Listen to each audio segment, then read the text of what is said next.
mito que ha sido especialmente querido por todas las tradiciones occidentales, y además es un mito que tiene su correlato en otras mitologías.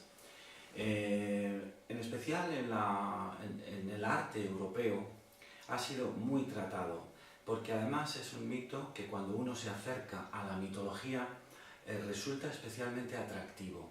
Quizá tenga una lectura romántica, de alguna forma es un mito que trata sobre el amor entre una pareja de jóvenes, un amor que tiene un desenlace desesperado, y este tema es uno de los temas favoritos de la literatura europea y del arte también pictórico y, por qué no, del arte musical.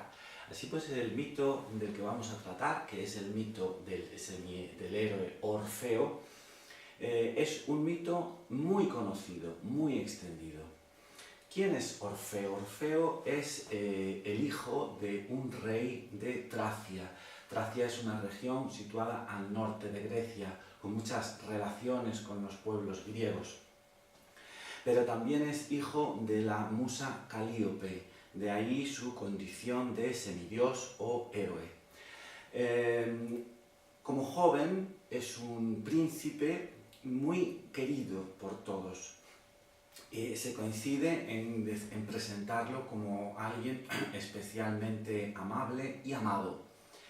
Tiene una característica fundamental, y es su capacidad artística, relacionada sobre todo con Apolo. Apolo, como dios que está detrás de todas las manifestaciones artísticas, muy especialmente de la música, hace un regalo a Orfeo, que es la lira. Con esto se quiere simbolizar que Orfeo es el primer músico, es el primer ser humano que tañe música y que se dedica a eso.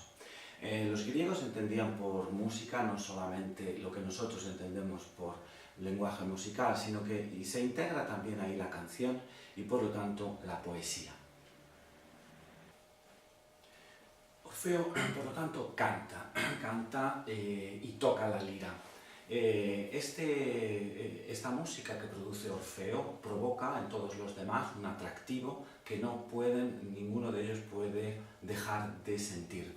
Es un músico que tiene a su alrededor, según dicen algunas veces los mitos, hasta el aire se detiene para escuchar el canto de Orfeo, y hasta los árboles agachan las copas para poder escuchar mejor ese canto. Pues bien, este Orfeo, tan querido por todos, este gran artista, conoce a una ninfa, Eurídice. No es una ninfa, es un personaje femenino de la mitología relacionado con el mundo de la naturaleza.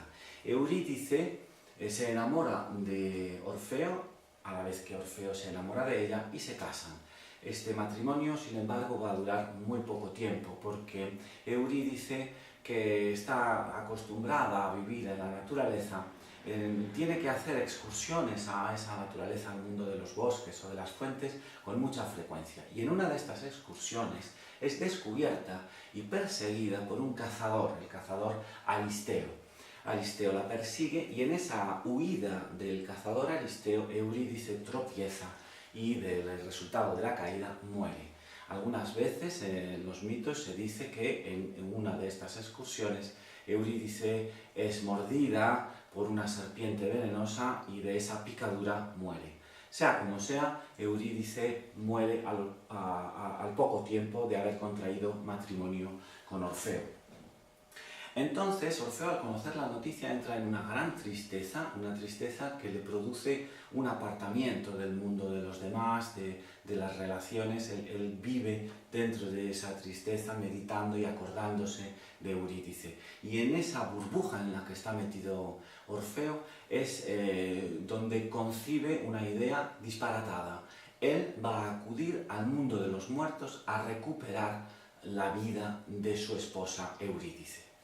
En la tradición antigua sabemos que en la tradición griega los seres humanos, al morir, perdían su cuerpo, que desaparecía, se desintegraba en la tierra, pero su parte anímica, el alma, era conducida por el dios Hermes al mundo de los muertos. A este mundo se accedía quizá por alguna cueva, alguna boca del infierno, alguna boca que llevaba a ese mundo subterráneo en donde estaban almacenadas las almas de los seres que habían muerto.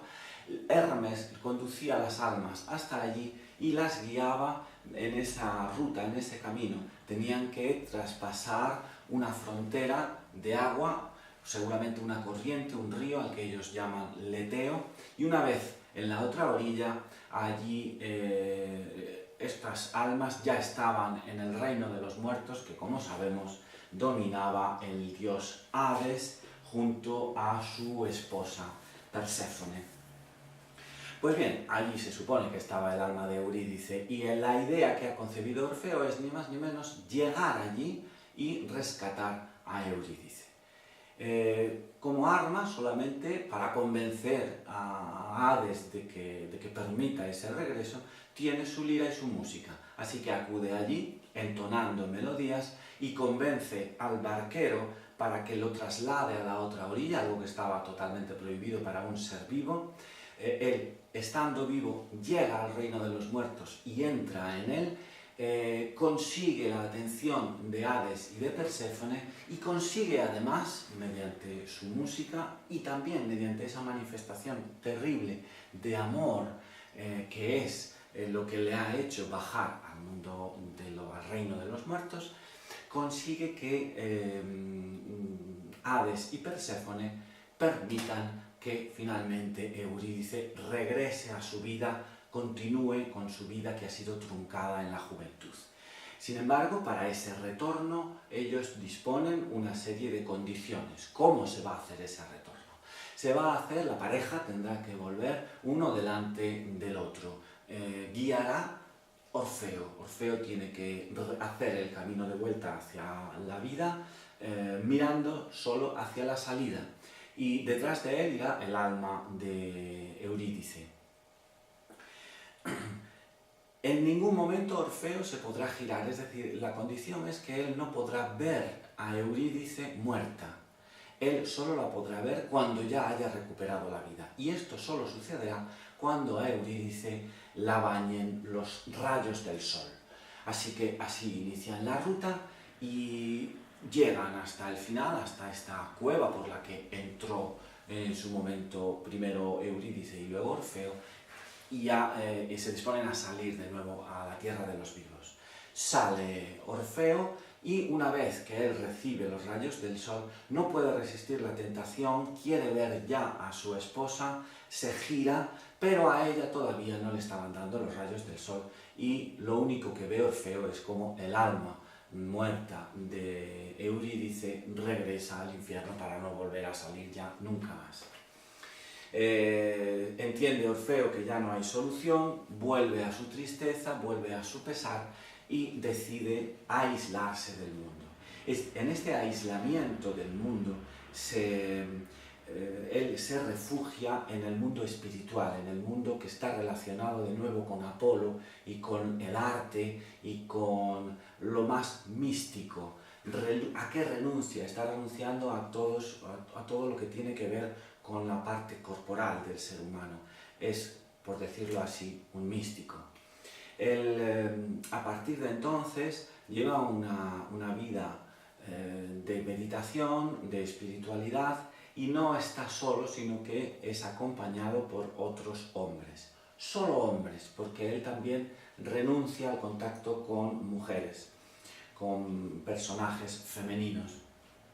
Entiende que esa relación amorosa, sexual, es parte del ser humano corporal y se pelea con la parte espiritual, que es a la que él quiere dedicar su vida. Este rechazo es entendido por las Ménades como un rechazo, ese rechazo a la mujer es entendido como un rechazo a todo el mundo de Dioniso. ¿Quiénes son las Ménades? Las Ménades son mujeres que están consagradas al culto al dios Dioniso y que tienen rituales en los que se dejan llevar, se dejan poseer por el espíritu dionisíaco. Y claro, cuando conocen que Orfeo ha renunciado a las mujeres, ha renunciado a esa relación con los demás, lo toman como un enemigo. Finalmente lo atacan y llegan a matarlo. Se dice incluso que llegan a desmembrarlo. Y seguramente lo dejan efectivamente descuartizado porque continúa el mito de Orfeo con que la cabeza del príncipe Tracio es cercenada y echada al mar. Esta cabeza va flotando y llega hasta la orilla de la isla de Lesbos, donde es recogida y como es la cabeza de un poeta o del primer poeta, así se explica que es en la isla de Lesbos donde luego va a haber una profusión mayor de poetas y donde va a haber un centro de producción de poesía griega en la época arcaica. Este es el final de Orfeo, el mito llega hasta aquí. Sin embargo, hay una continuación que es la parte órfica. Se dice que es Orfeo el que funda las primeras sectas espirituales y místicas.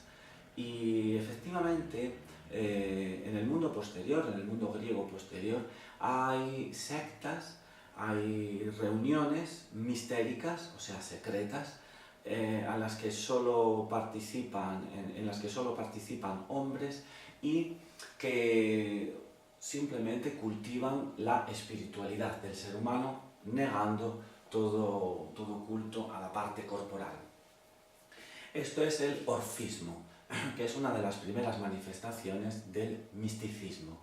Luego conoceremos en la historia de Europa, en la historia de la espiritualidad europea, muchas otras sectas, pero no pocas de estas sectas se consideran órficas. El orfismo es luego tratado por filósofos y por intelectuales del mundo griego clásico como una de las manifestaciones de la religiosidad mística, o sea, de la religiosidad secreta.